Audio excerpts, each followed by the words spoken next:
You're right on time for Hope TV Newswatch on this 21st day of May 2024.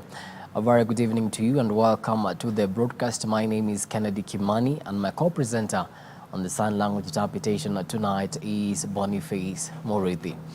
President William Ruto has pledged to address the pressing challenge of the high cost of living that has been burdening citizens in recent times. The president made the remarks during a meeting with Kenyans living in the U.S. in Atlanta, Georgia, where he also emphasized his dedication to fostering unity among Kenyans. And as Grace Ahati now reports, President Ruto also outlined his vision of creating additional job opportunities across various sectors, including the agricultural industry and enhancing support for the digital sector.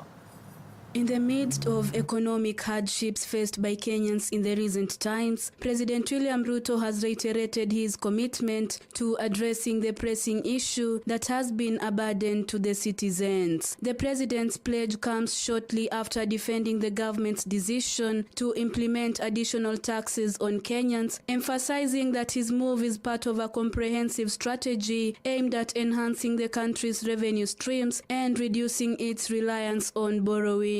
Addressing Kenyans living in the United States of America in Atlanta, Georgia, the president stated that his administration will invest appropriately in agriculture, which he believes will eventually lower the cost of living. We're going to make sure that we invest appropriately and correctly in agriculture.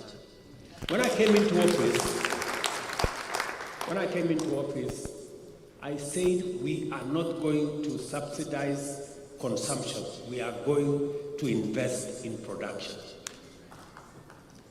The price of bunga a year and a half ago was 220. Today it is 100 shillings because we invested correctly. We are going to continue to invest in that space, in making sure that our dairy, our horticulture, our agriculture in general has the necessary support to make sure that we enhance our production. On the long-standing challenge of high unemployment rates in Kenya, President Ruto outlined his vision to generate new employment opportunities across various sectors, with a particular focus on the agriculture and digital industries. The best asset that we have as a country, our human capital, we can use it to drive the economy of our country, and we can use it to make sure that citizens have incomes and they can run their affairs. So that is another assignment that I have with many other countries, to make sure that because we have the best human capital, let us deploy it. President Ruto also took the opportunity to convey his dedication to fostering national unity among Kenyans both at home and abroad. Despite the diverse political affiliations gearing up to the previous 2022 general election, he underscored that leaders are now collaborating for the collective welfare of all citizens. We went to the polls. We had a competition. We were told there is something called deep state. We were told there is something called system, but the people of Kenya decided. And because the people of Kenya have decided, we have no option but today to work together as leaders from the different formations, as Kenyans, from all the communities, as people from different faiths, knowing all of us that we are one people. Reporting for Hope TV Newswatch, I'm Grace Ahati. Thank you so much, Ahati, for that report. Meanwhile, the junior secondary school intern teachers have continued to fault the employer, the Teachers Service Commission, and the government in their ongoing protest. The teachers have decried heavy workloads with little pay and are demanding to be employed on permanent and pensionable terms. They also want to be compensated for the period they have been working as interns. Here's Mombi Waweru with that story. Barely 1 week into the second term, and many schools are still contending with an insufficient number of junior secondary school teachers. The GSS teachers insist that they should not be classified as interns, arguing that they have finished their degree or diploma courses and are recognized professionals. This is after the government announced last year that the trainee teachers are required to work for 2 years before they can be offered permanent and pensionable positions, and they will only be prioritized for hiring once the 2-year period is completed. Telling TSC, if they are not going to confirm those teachers into permanent and pensionable, we are telling our teachers not to go to class because we want them to get their rights to be employed into permanent and pensionable. Tuko hapa siku ya leo ku present our anger to the TSC ya kwamba lazima watu confirm na kutu compensate kwa ile kazi tumeangaikia huko Shakahola. Na siku ya leo lazima wajue na lazima waheshimu court orders. Kotini the court has pronounced internship as illegal. Sisi hatuwezi kuitwa interns. Sisi ni watu tumesoma, tumemaliza shule, we have trained there na tuko na certificate of operation and that is TSC number. Ni mashangao makubwa hao watu wa TSC kutuita sisi ni interns. Kwa hivyo nataka tuwaeleze TSC ya kwamba kule shuleni hatutarudi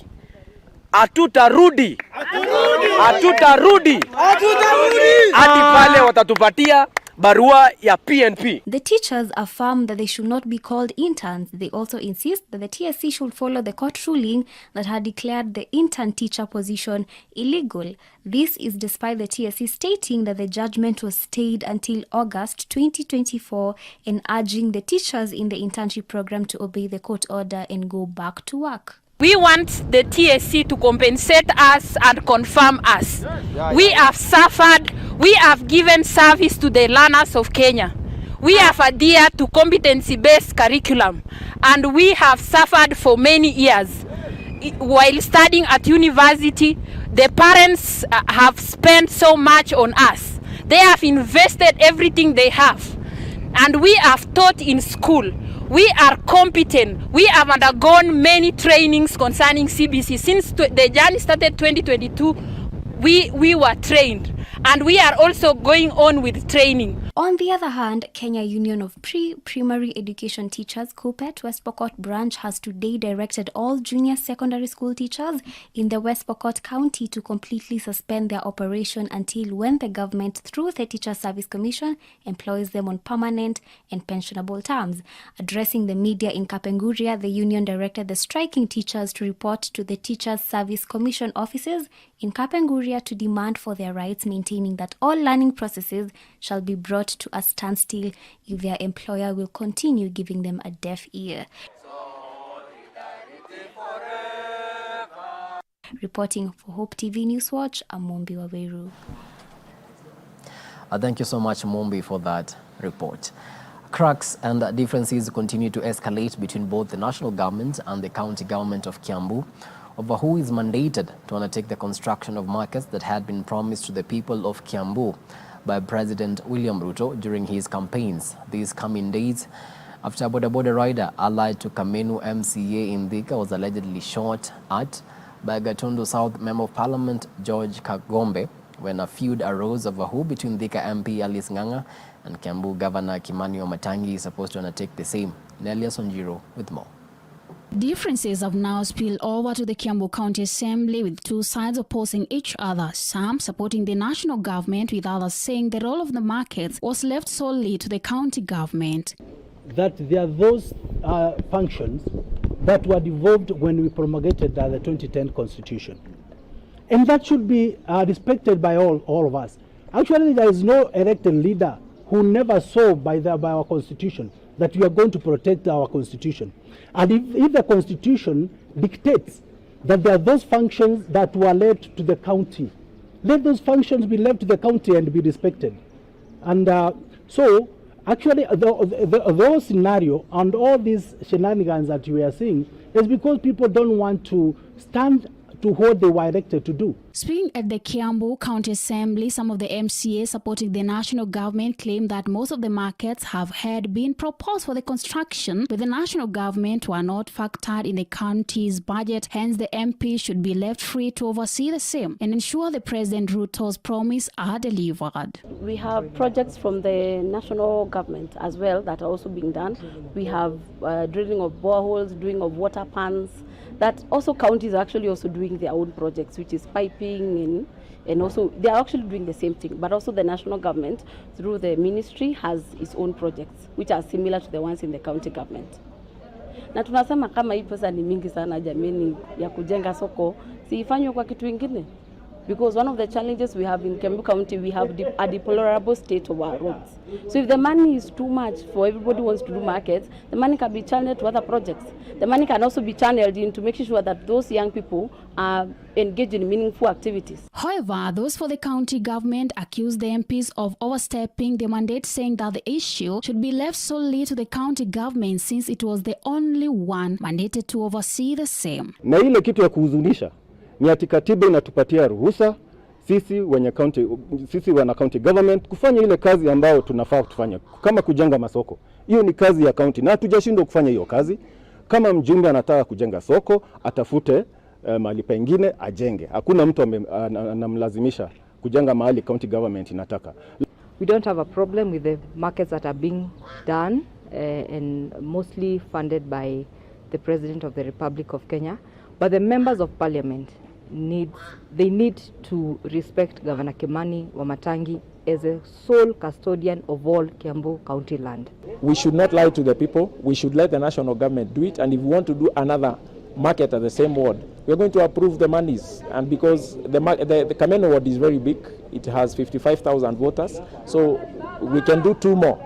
So let the national government do that particular one, and then the county can do the next. This comes 2 weeks after DP Rigathi Gachagua pleaded with Kiambu leaders to set aside their differences and work for the sake of the unity of Kiambu people. Reporting for Hope TV Newswatch, my name is Nelias Wanjiro. Thank you so much, Nelias, for that report. As the debate on one man, one vote, 1 shilling revenue sharing formula continues, 15 pastoral communities have strongly opposed the proposal. While addressing the press, the leaders from the 15 counties challenged Deputy President Rigathi Gachagua to look at the interest of the country as a whole as he fronts the proposal. Meanwhile, the Maasai Council of Elders have expressed support for the formula, noting that they ought to benefit more from their input to national government through tourism. Led by the chair, Keleinan Koe, they noted that the pastoralists also need the equitable share depending on the resources within their regions. Kama ya kwamba katika kaunti yetu ya Narok, tunataka kusema tunataka haki yetu pia kulingana na mapato tunayopata ama inayotoka katika kaunti hii yetu ya Narok. Hii kaunti ina eneo la wanyama wa pori ambayo inaitwa Masai Mara Game Reserve, ambaye mapato kiasi ama labda ndio serikali kuu ndio huwa inapata labda mapato kubwa kuliko ile ambayo tunapata sisi, kulingana na watalii wanao tutembelea katika nchi hii ya Kenya, na kila mmoja anakuja kutembelea Masai Mara Game Reserve kwa sababu ile ajabu ya 7 ya dunia.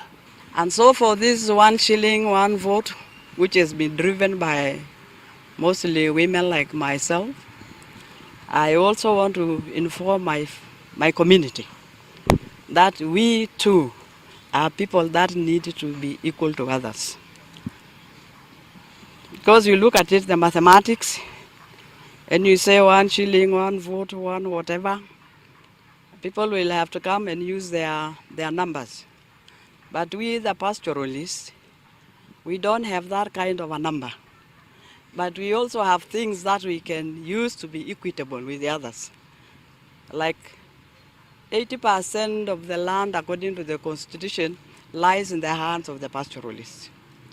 So I'm saying, if it were possible, and we go to the drawing board, we go to the table together and discuss together, I will use a formula of 1 man, 1 shilling 1 kilometer, because that is what I have and that is what I know it will bring me nearly equal to them.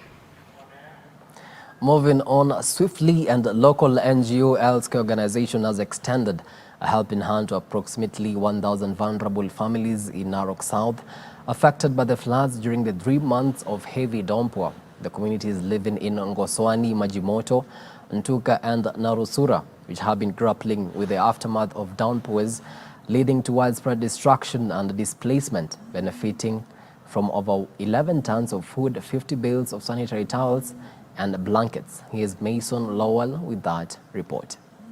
The impact of the recent floods in Narok South has been profound. The communities of Ngotswani, Majimoto, Ntuka, and Orosura have been grappling with the aftermath of the downpours, which led to the widespread destruction and displacement of the people. However, amidst the adversity, the generosity of the Elsewhere organization has provided much-needed relief to families facing hardship, with over 11 tons of food, 50 bales of sanitary towels, and blankets being distributed. Speaking during an interview, Anthony Njoroge, the director at the Elsewhere, emphasized the organization's commitment to supporting communities in times of crisis. We are both the directors of Elsewhere, an organization in California, US, which has been helping people here in Narok South. And today we came because we wanted to help the families of people who have been affected by the floods, which has done a lot of damage in this area. And we are going to 3 villages, 3 areas. We are here in Majimoto. After this, we'll go to Nduka, and then later we'll go to Narosula. Today, we are giving out 11 tons of food. We came with 50 bales of sanitary towels and other things, blankets, just to bless these people. Furthermore, local authorities, including Narok South Deputy County Commissioner Felix Kisalu, has acknowledged the severity of the situation. Kisalu highlighted the significant challenges posed by the recent weather patterns, including 10 people who lost their lives, the extraction of property, with 12 incidents of mudslides and 2,800 families being affected by the floods. However, he expressed gratitude for the swift response from the government and non-governmental entities in providing aid to those who are in need. I'm Felix Kisalu, Deputy County Commissioner for Narok South. We are here today in Ngoswani to launch part of our ongoing relief operations out of our families that have been affected by floodings and heavy rainfall and mudslides in Narok South. In the last 3 months, Narok South has witnessed above average rainfall. We've had 12 incidences of mudslides, and around 2,800 families have been affected by floods. Today we are giving food to part of the affected areas. That includes Ngoswani, Majimoto, Nduka, Narosura and Oleguruno. Reporting for Hope TV Newswatch, Lowell Mason.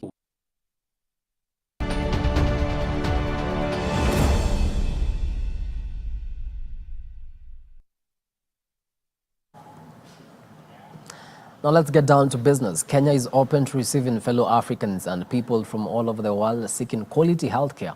Making the announcement, Tourism and Wildlife Cabinet Secretary Dr. Alfred Mutua said the country boasts of sufficient top-notch healthcare facilities and medical practitioners to handle medical care as a way of reducing the number of Kenyans who must travel abroad for specialized treatment. According to the Cabinet Secretary, the move aims to boost medical tourism in the country by taking advantage of the current visa-free regime. Here's Ian Githuku with the details.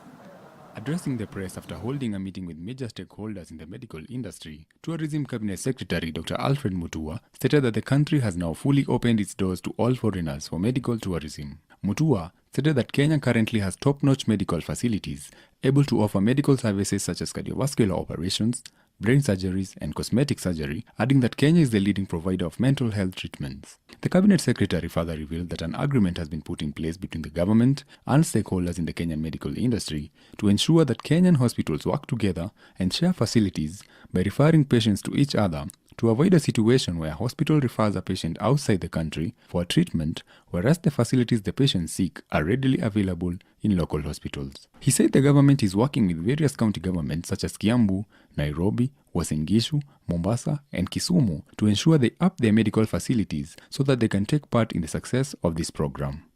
Go overseas to be treated, and we are telling them, before you go across oceans, Kenya is the best destination. You know, we are fellow Africans, we look like you, we sound like you, we understand cultural paradigms, and you can get the same quality, if not better, treatment here than other places. To this end, according to the Cabinet Secretary, the program is set to boost Kenya's number of medical tourists from the current 26% to around 40% and create many employment opportunities in the process. Mutua listed a number of strategies to maximize on the medical tourism, such as the creation of a website that is accessible globally, where foreigners who wish to come to Kenya for medical services are able to view the services available online, book appointments, and see the prices online. The medical tourists will also be received directly from the airport, offered accommodation during their stay while they receive medical services locally, and get tours to enable them to travel around and see tourist attractions of our country. This, as the government seeks to reduce the number of Kenyans who travel abroad for medical services from the current 10,000. It's that with this medical tourism coming in, including pediatric and treating children and everything, it's going to be very beneficial to our country. It's going to bring more tourists to our country, number one. Number two, it's going to create employment. We'll get more hospitals opening up. Hospitals will have to expand. Training centers will have to expand so that to accommodate all these new people coming to Kenya for treatment. So benefits are immense for our economy. Aga Khan University Hospital CEO Rashid Kalani on his part said, Kenya is well equipped with high-quality medical human resource capacity to not only cater fully for all Kenyans, but also for foreigners visiting the country to seek quality healthcare. Capacity. And we in Kenya are very blessed that we have fantastic human resource capacity, and that will ensure that not only Kenyans but people coming from outside will get the quality of healthcare. There are statistics, there is data available that tens and thousands of people from Africa go to other parts of the world, predominantly in Asia, to get healthcare. But why should they go when we have beautiful facilities, when we have the high-tech equipment, and most importantly, the human resource capacity available? Reporting for Hope TV News, my name is Ian Kidugu.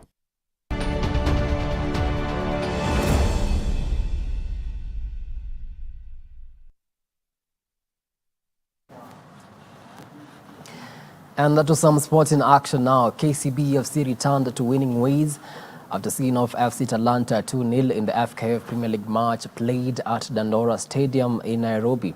The Bankers, who had gone on a 3-game winless streak, opened the scoring in the 31st minute through Collins Neto before midfielder Nation Nanyendo doubled the lead in the 84th minute. FC Talanta remain winless in the last 5 matches in the league.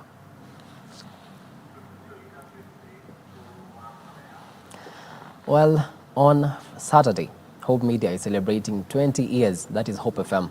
And we would like you to be part of this worship experience that is happening at Sitam Valley Road. And immediately after the break, I'll be hosting the head of media at Sitam, Dismas Makanda, as well as the former head of media at Sitam, Henry Mahugu, just to paint a picture of the journey of Hope Media so far, and to tell us more about the worship experience that is dubbed Experience Hope this coming Saturday. So see you on the other side.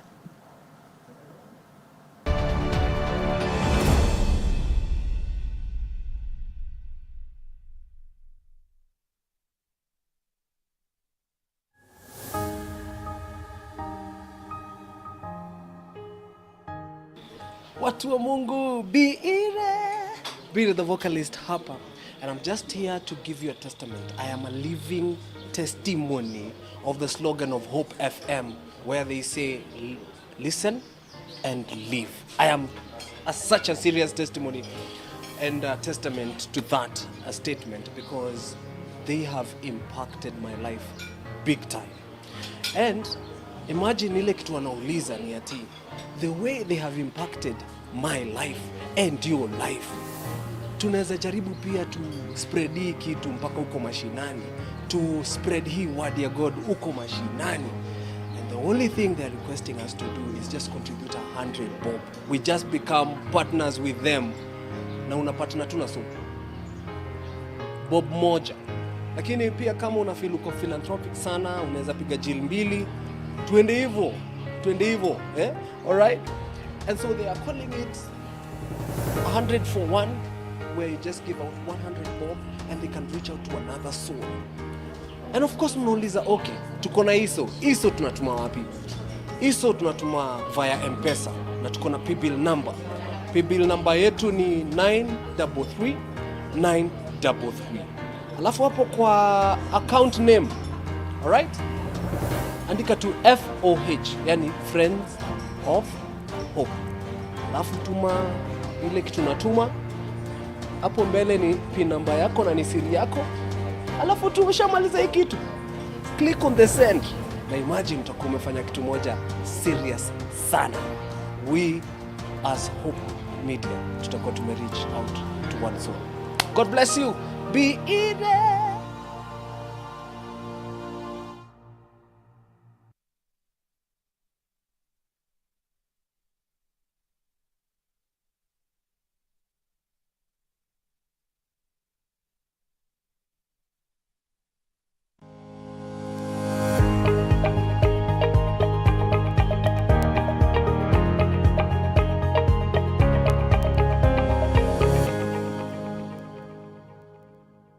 I don't think justice is.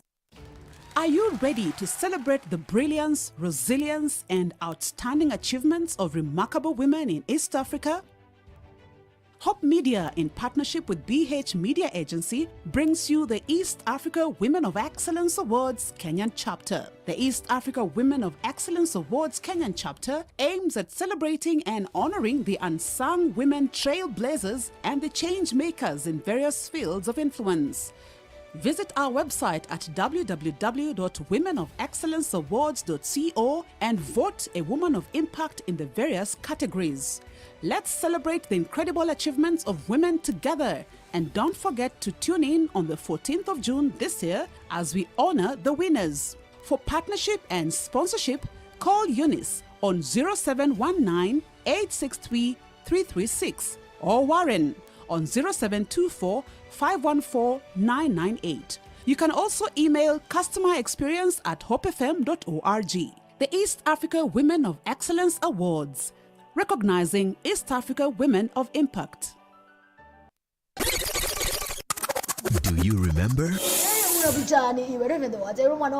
Every day is a party. Other people in the station, yo, put your hands up. If you got a question, Jesus is the answer. I don't know another part. Listen and live. Mimi Angela nimeshanga sana. Nilifikiri kubarikiwa ni kuwa na mali mingi. Kumbe mimi nilijidanganya. Listen and live. Revolution. Ooh. That's the only part I'm good at singing. Ooh. Do you want a revolution? Ooh. Story of hope. Listen and live.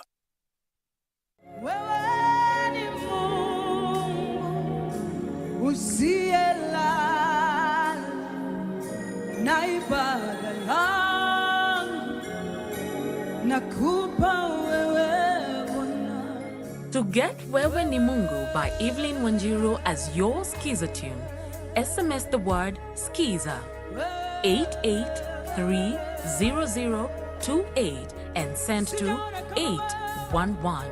Hope Skiza, spreading the hope.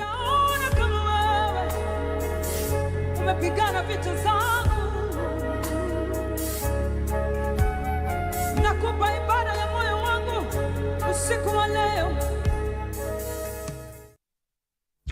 This year, Hope FM is celebrating 20 years of spreading hope and inspiration in the airwaves across the globe. To mark this milestone, we invite you for an unforgettable worship ceremony dubbed Experience Hope, a soul-stirring celebration happening on the 25th of May 2024 from 2 p.m. to 7 p.m. at Sitam Valley Road. Prepare to be moved by the soulful voice of Joel Waga from Tanzania.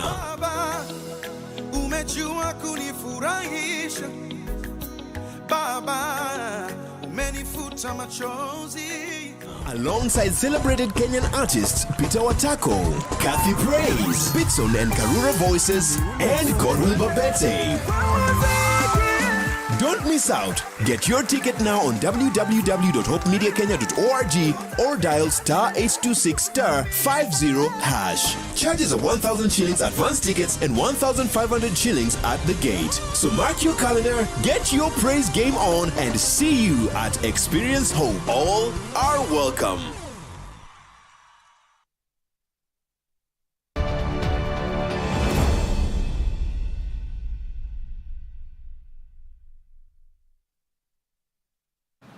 Welcome back. You're watching Hope TV Newswatch. Now, as I said earlier on before the break, Hope FM is celebrating 20 years on the airwaves. And to paint a picture of the journey so far and the upcoming celebrations on Saturday, I'm now joined in studio by the former head of media at CITAM, Henry Mahugu. Karibu sana. Thank you.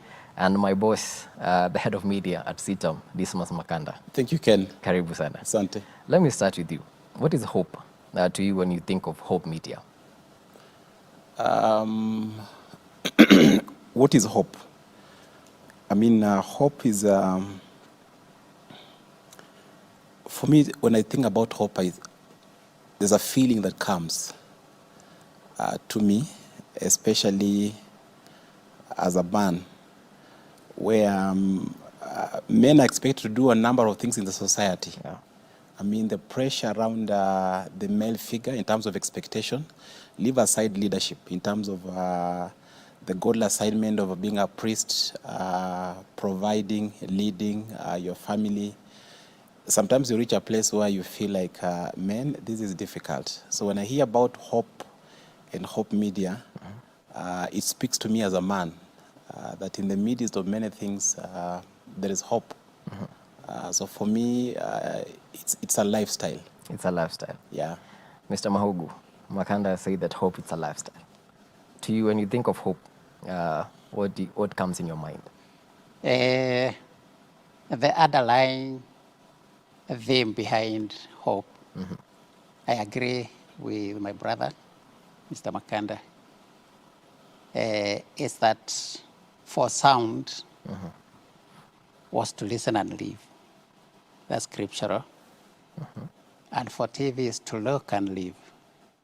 You remember the brazen serpent when you're bitten by the scorpion? For those who looked up to that brazen serpent, they lived. Yeah. So it's the hope embedded in those two scriptures for those two departments of Hope Media. All right. Yes. You've been here for quite a while before you left. Yes. What was the spark that ignited the creation of Hope Media, Hope FM to be specific, 20 years ago? 20 years ago was the desire.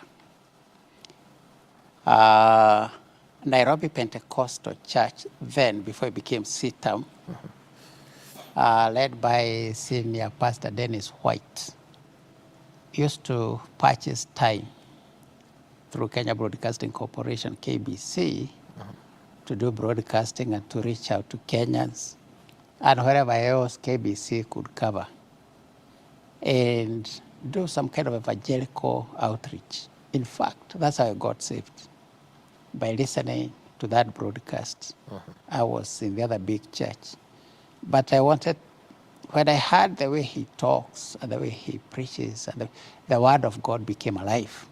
And for me and many others, that's how we finally got born again. And for me, I decided to go to the church where that man belongs. And when I came, I never changed my mind again. I stayed. You stayed. So instead of now purchasing time space from other broadcasting, why don't we do our own? That's where the idea came from. Amazing. And Mr. Makanda, you are now the manager of Hope Media. Yes. I mean, how has that vision evolved to now? Yes, the vision for Hope Media specifically, I think when it, I didn't know that I will end up working in media, but when I reflect back, there are things I can see specifically. First, in my upbringing, my late father had a radio. And this radio, I mean, some of the programs that I used to listen to was what Sir Henry has mentioned. Christ is the Answer on KBC by Dennis White. But then I was in charge of that radio then. at home. Yeah. I mean, in charge of radio means that you have to find where it's kept. I mean, if the batteries are low, you have to find a way of recharging them. I mean, so generally keeping it clean.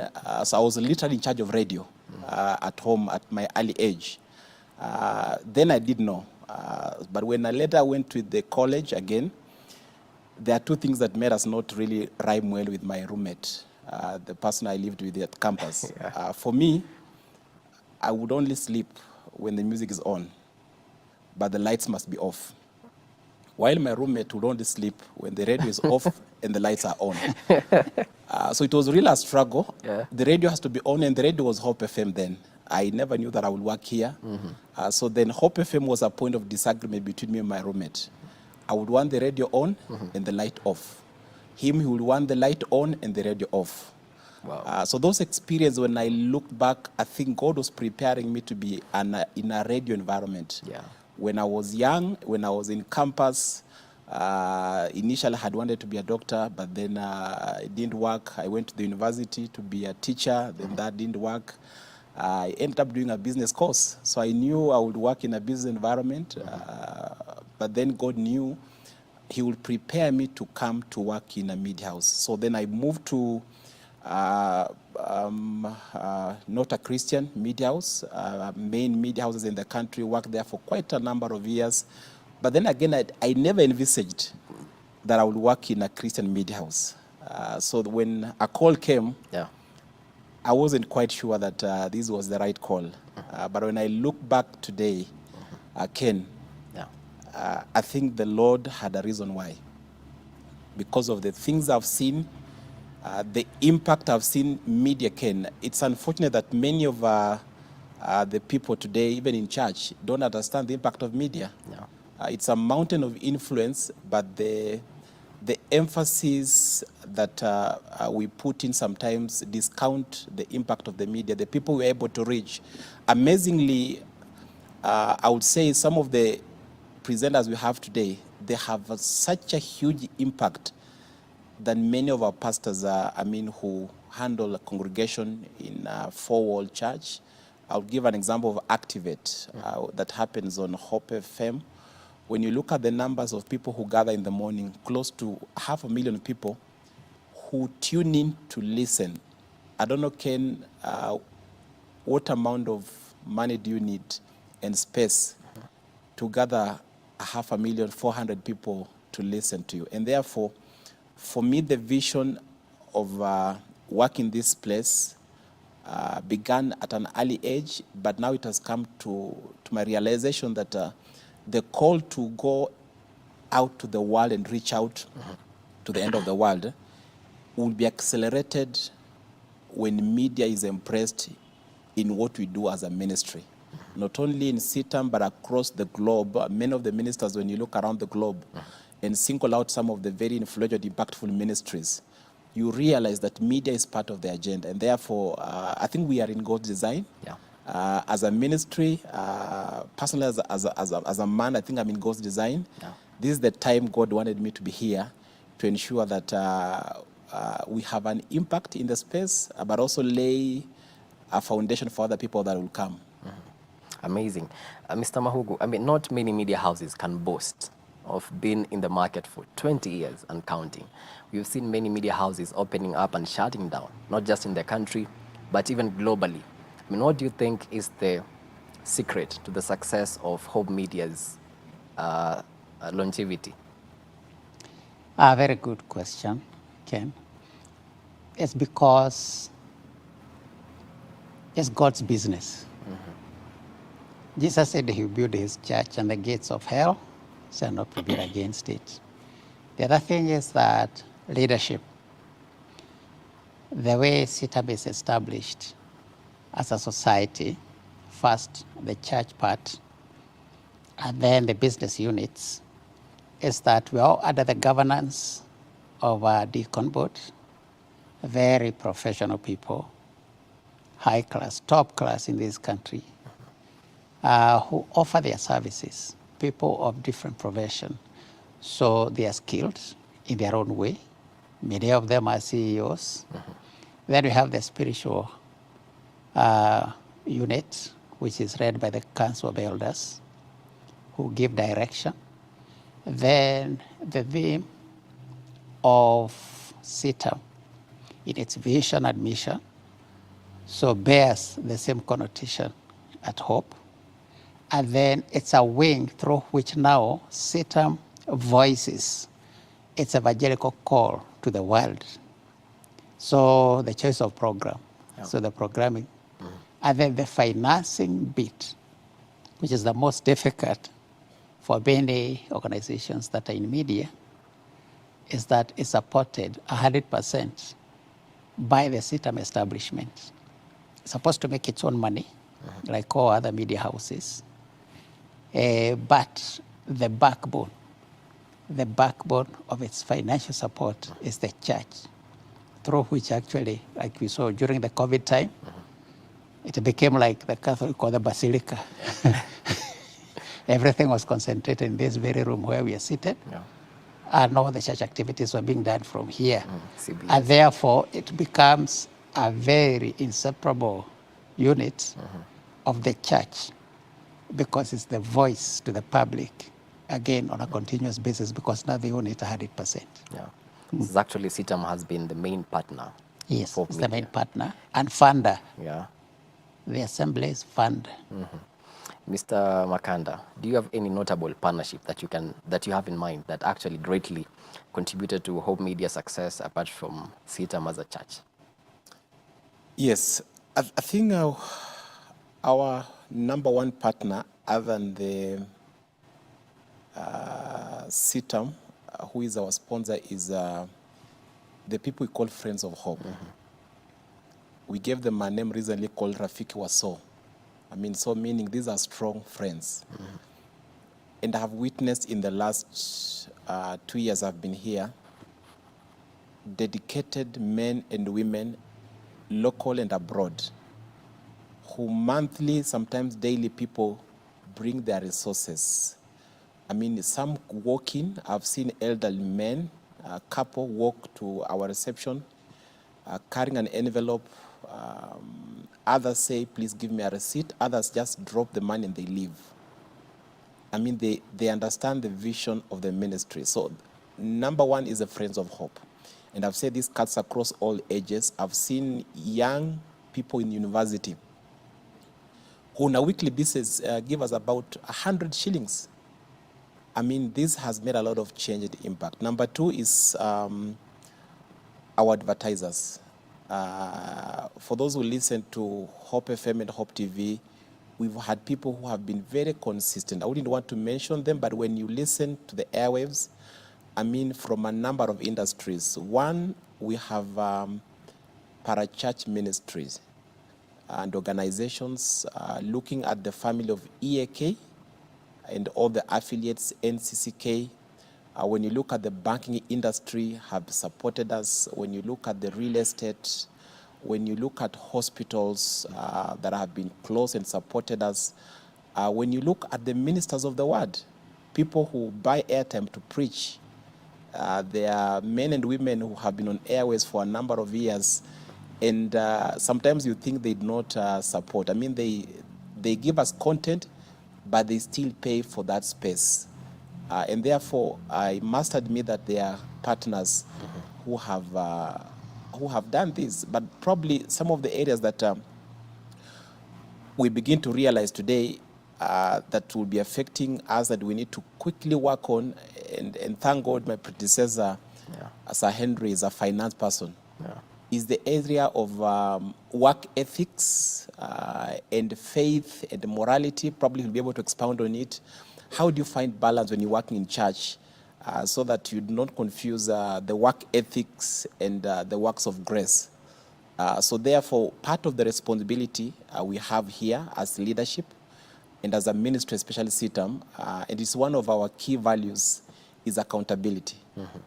So then that is what has ensured that the little resources we are given from partners, it's accounted for. So that allows people to constantly know that their money is being put to proper use. We go back to them and tell them what we've done with the money. Like the coming 2 weeks, the money we got, about 7 million from Friends of Hope, from last year, we are taking that money back to the market and setting up 2 new sites.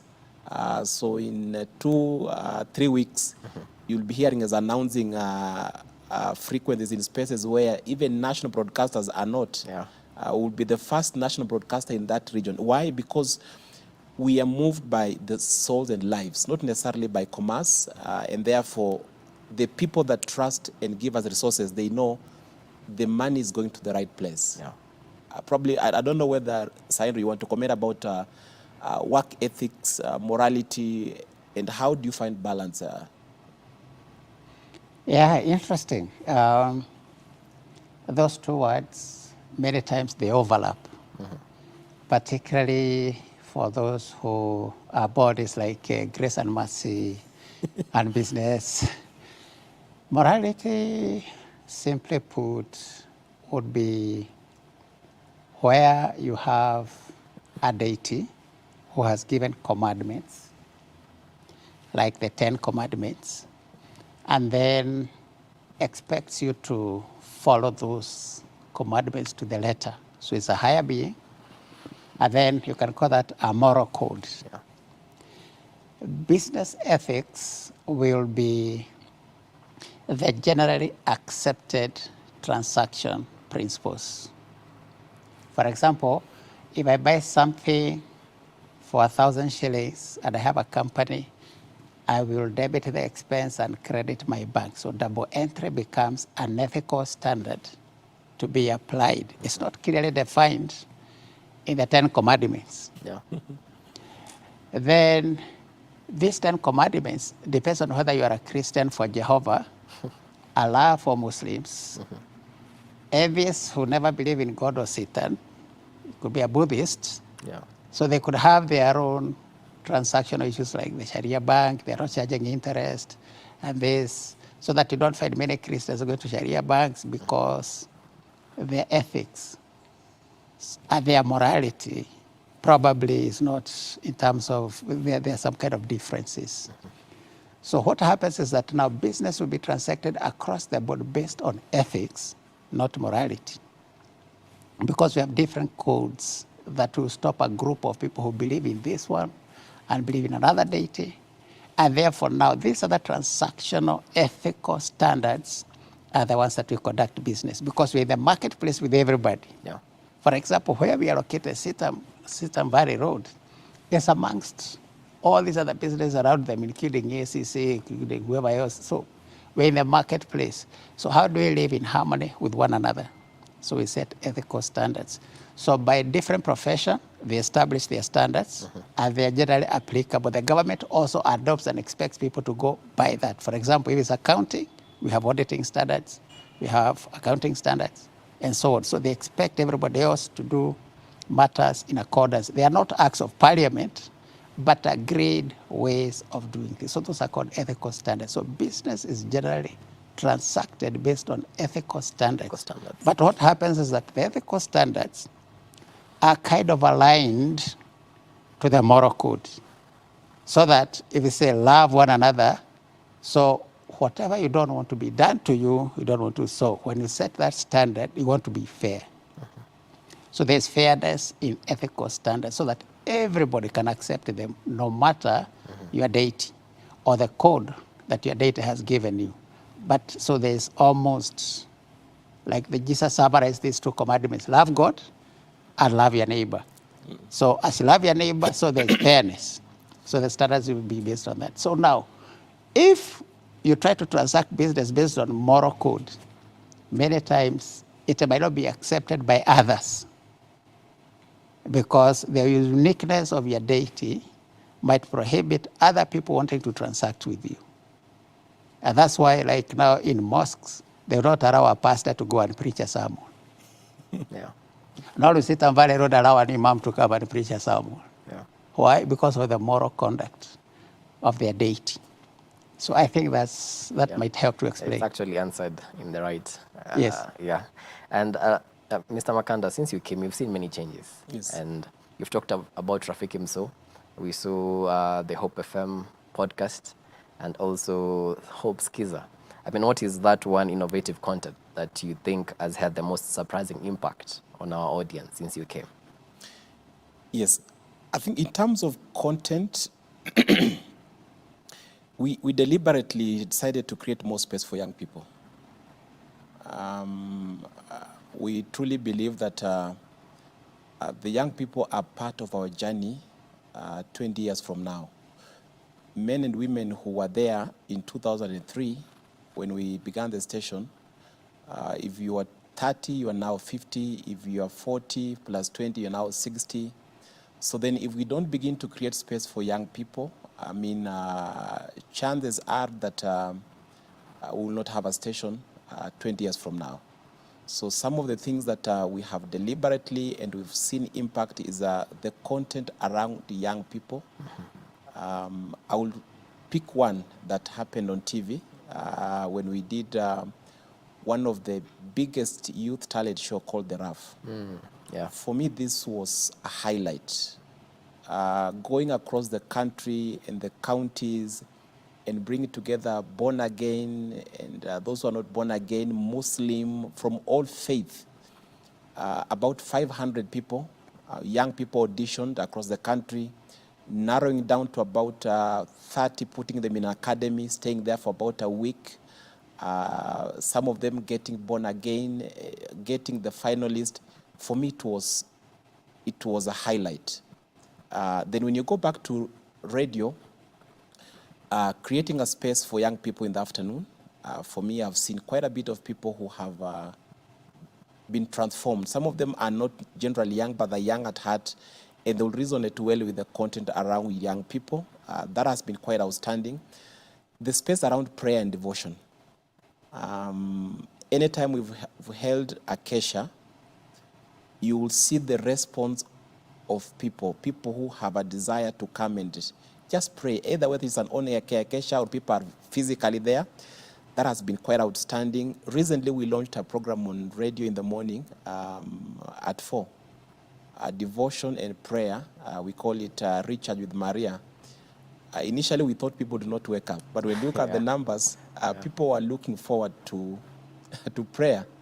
It's one of our leading program currently on radio. So our people love prayer. But then now Wednesday, worship. There are times we say we don't want to talk and just leave songs and worship. And many of them say, please don't come back. Stay away and allow us just enjoy the worship. Yeah. So those are some of the highlights I've seen that have really blessed me as a person, but I've had testimonies from people, Ken, who say that space has transformed my life. Amazing. Mr. Mahugu, during your tenure, what is that one highlight you can say that was really the biggest highlight of your time when you served as the HOM? Yes, the impact of COVID from the year 2020. That was a showstopper. That was the biggest project that I ever did. Because when it was announced in the month of March 2020 that the country has been locked down and then business was kind of shut, and we had exceptions, including media, hospitals and ambulance, security, and a few others. So we were left to operate because we had to tell the world what's going on. Like the Minister for Health was to announce daily. So again, he had to do it through media. And the government does not own all the media, including the social media. Yeah. So they had to depend on media. So media became an essential service. And therefore it found us here. And therefore now the biggest task was now to consolidate all church activities into this room. So all the services on Sundays, midweek services, children's services, youth services, ministry meetings like the WM for the women ministries and the men, and the Golden Age, and then all other related activities. So this became now a complex church, all in one, doing almost everything. So worship practice for the various services were being done here. Then we have to get sets of instrumentalists. We get cameramen and working in shift because it's 24/7. And then also doing our ordinary programming because that also continued. So we had like 3 times the volume of work. Then we didn't have enough staff to do all that.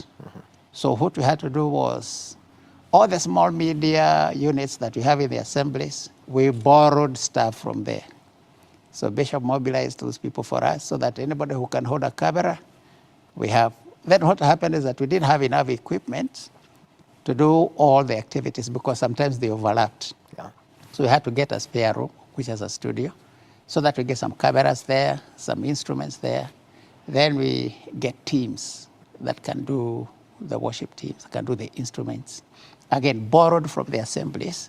So you can imagine that coordination. So what was the media to do? We give them letters to transition from one place because there are roadblocks all over the place. Some are coming from different entities, So that was a heavy operational activity. Fortunately, when I came in, I think that now looking back, I had to create an operations department within media because a media house cannot do without an operations department.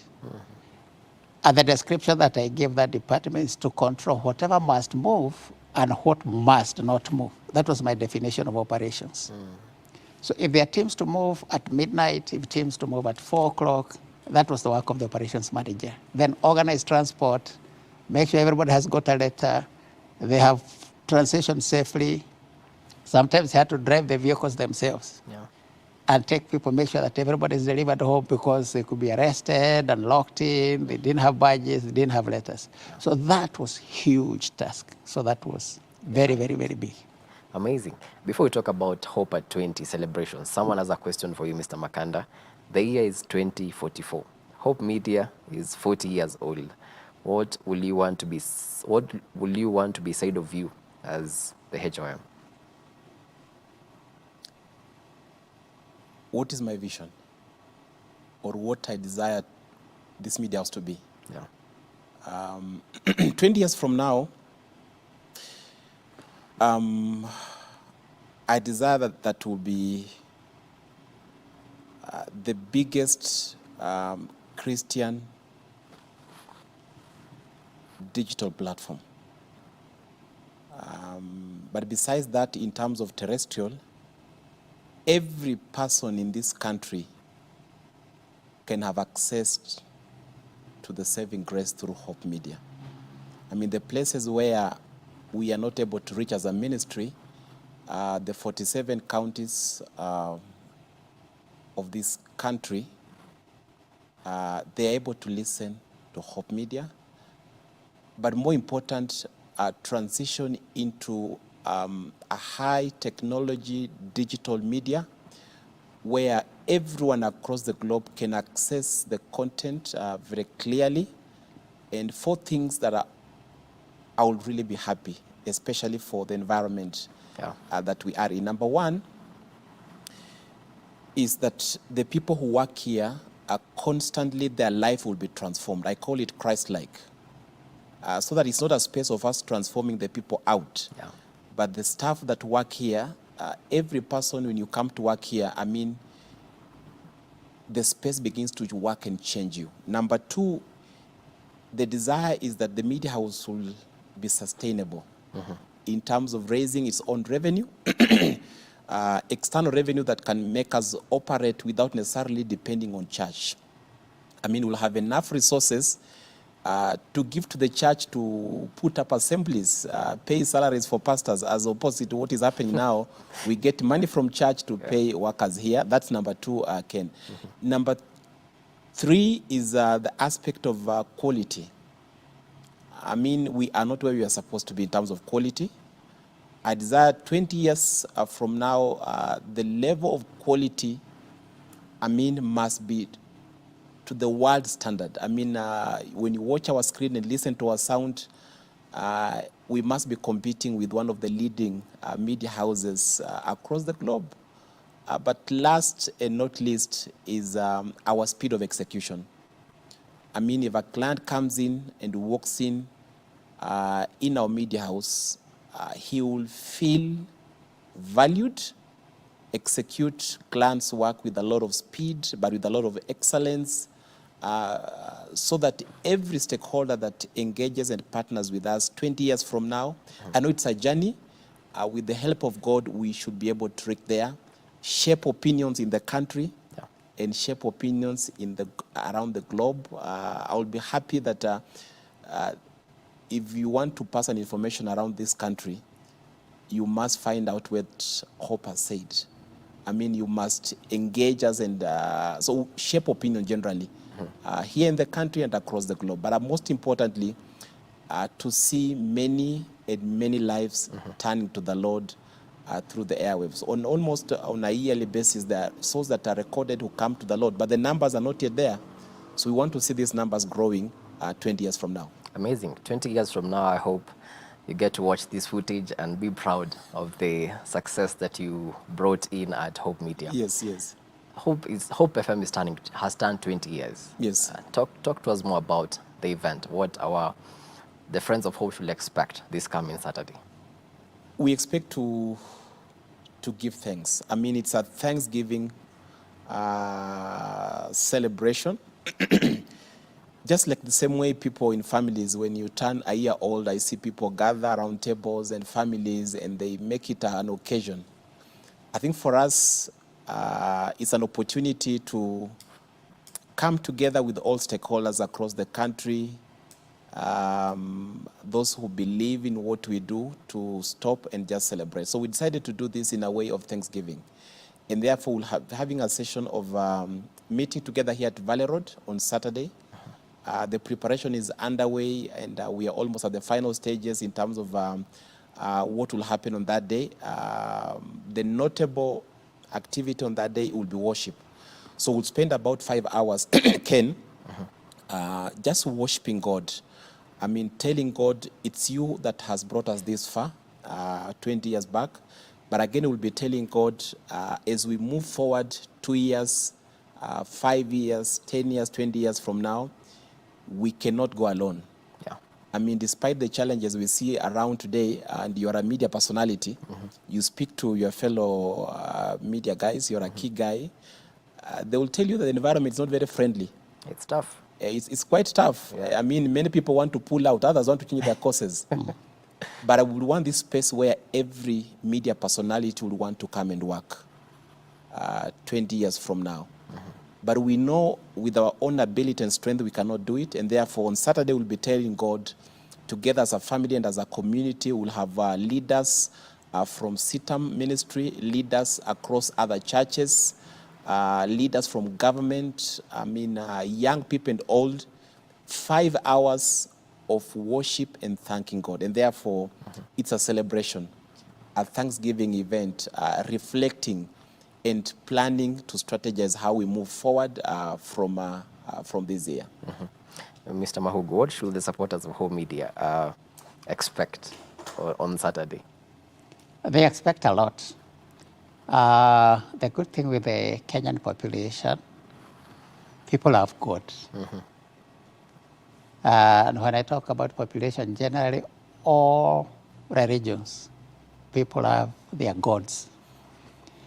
Now, for Christians, we have very high appetite for concerts, a very high appetite for praise and worship. In fact, when you talk about praise and worship, almost everybody wants to be there.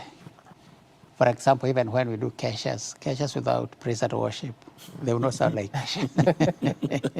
So people expect a lot, and they expect high quality content. And they want people who worship God truly, seriously, not some kind of form of worship. And people know their God, and people know worshipers. So there are many people who will come simply because of who will be present, holding that microphone and leading that particular event. So we also need now to also do publicity and also try to kind of expose the content of some of these people, because also people don't want to be taken for a ride. If I pay 1,000 shillings, for example, 2,000 shillings, I want value for money. so that I know by the time I leave there, I'm also blessed. Because people consider that as an offering, not necessarily as a fee for somebody else to consume. Yeah. Say I'm paying this for the servant of God. So that it's like an offering I have given. Yeah. And therefore they would also like to be blessed in return. Yeah. Mr. Makanda, just a parting shot as we conclude the interview. Parting shot is to truly on behalf of this media house, and on behalf of the ministry that sponsors this media house, to appreciate every listener and every person who view our programs. I mean, we are because of the people who watch and listen to us. And therefore, me as a parting shot is to truly pass out our thanksgiving, our heart of gratitude to the many millions of people in the country and around the globe who patronage our content. The feedback you give us makes us better every day. Sometimes we may not be able to act on them because of the structures internally, but any feedback you get from our audience, I mean, that's what makes us improve our content, work on our program. So truly, that's number one. Number two is to acknowledge the people that we work with, Ken. I mean, if you were to remove staff, especially the human capital and resource from this entire vision, it would be difficult to move. So having people, men and women who are dedicated, understand the vision of the church, they understand the ministry. I mean, many of them are in ministry. So for us, we pray that God will continue to give us people and staff who love the Lord, who are committed and are willing to partner with God, because this is God's work. Yeah. So when you come, yes, you may think you're employed. You may be reading news like the way you've done today and think that it's just the normal reading. Yeah. This is not just a broadcast house, it's a transformation center. People need to see Christ in how you read your news, how you package your stories. I mean, we have the traditional day two stories where we are reporting the press conference that what happened. If we say that the Iranian president has died, I mean, everybody is saying it. But then as a media house, we want to go behind the scene and how do we look at this from a ministry point of view? How do we repackage our stories? So as we go forward, it's a promise that I want to give to our audience, that look out for content that will transform your life on each of our program 24/7. It's a space that you will look and live, but also listen and live. We are truly grateful. Amazing.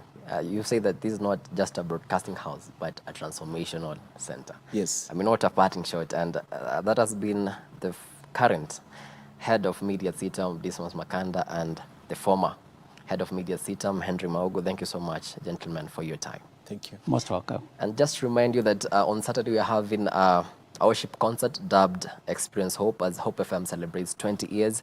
The venue will be at Sitam Valley Road from 2 p.m. to 7 p.m. and you can purchase your ticket at www.hopemediakenya.org or even dial *826 *50#. Let me repeat it again. You can purchase the ticket via website www.hopemediakenya.org or via *826 *50#. And some of the sponsors of the event include Hope Media, Enwealth, Little Cub, EAK, Tulivu Cafe, and CITAM Kadolta, among others. And if interested also to be part of the sponsors, you can call 0709 861 180. Thank you so much for your time. We really do appreciate the value of your time. We don't take it for granted. And on behalf of the amazing crew that made this bulletin a success, have yourselves a blessed night. My name is Kennedy Kimani, and my co-presenter on the sign language interpretation tonight has been Boniface Morethi. Enjoy the rest of our programming.